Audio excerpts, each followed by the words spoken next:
Okay, we said that we would incorporate Tai Chi Walk.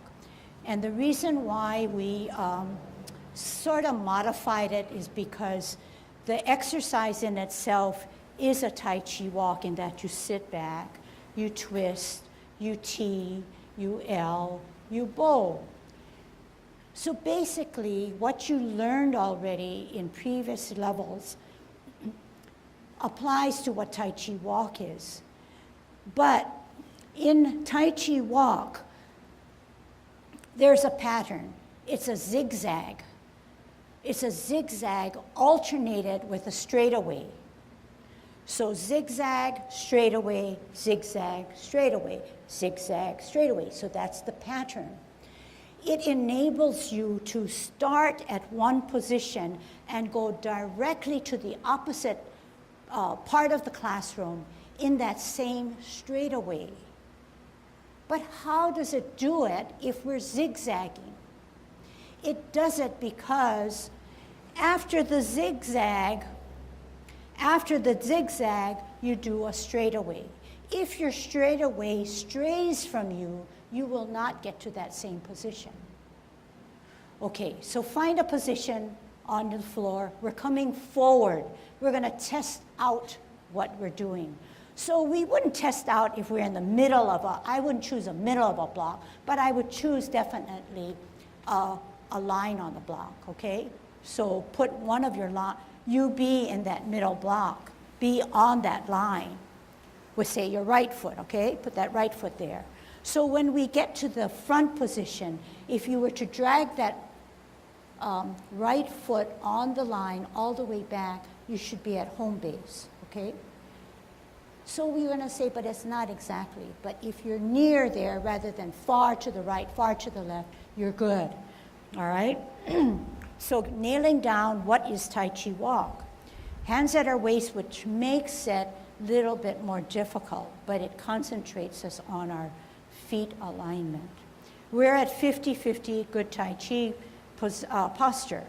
We're pivoting on our right heel, walking in the right direction rather than in a straightaway.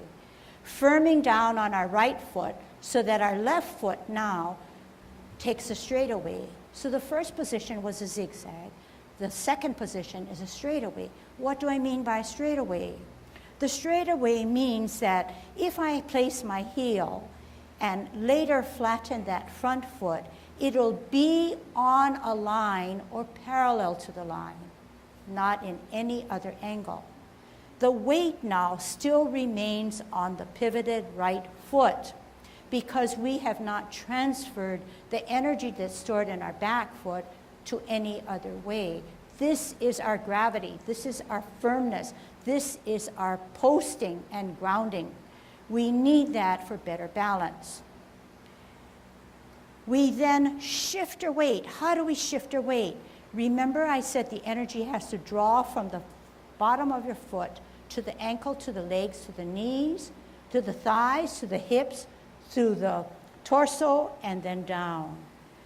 When we have this position on a straightaway, it is like an L stance in that you can drag your front foot back and say, I have that gap that she taught us in level 1.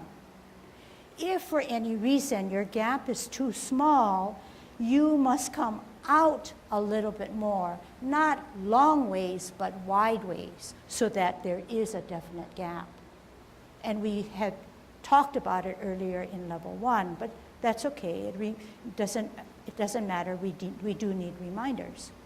So now we say we shift our weight, and we're now on a straightaway. We make the adjustment on our back foot to a 45, okay? We now sit back on that imaginary stool, sit back, pivot, we take a zigzag. So we're zigzagging to the left position now, okay? We're walking into the left. We now need to go finish our pattern and do a straightaway.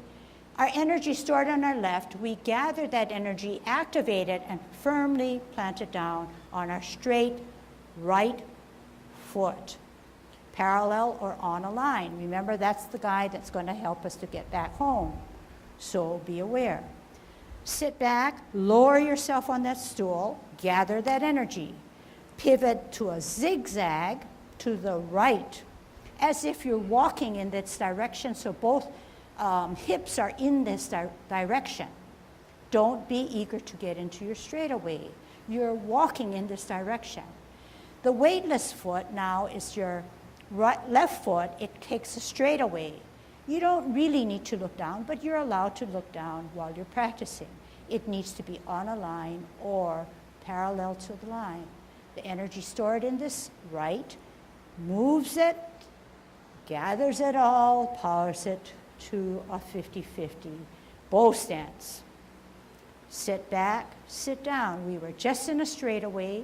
We go into a zigzag with our left, as if we're walking into the left position. We are in a zigzag. Next thing is a straightaway.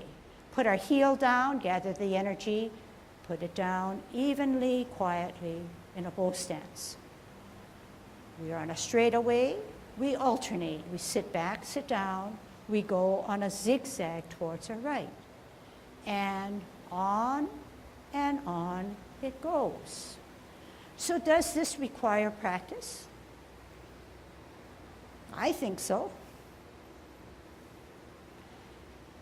Is practicing going to harm us, even though we know it by heart? It will give us better strength. It'll give us better stamina.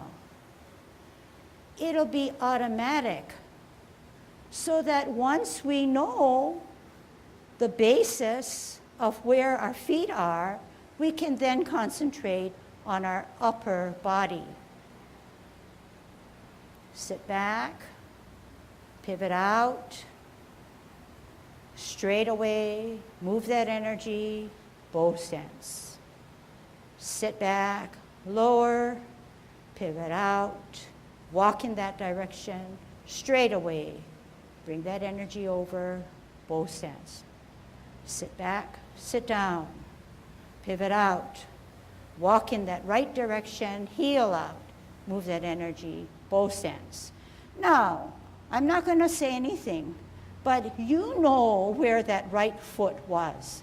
Just drag it back and say, did I do it? Did I get back to my home base?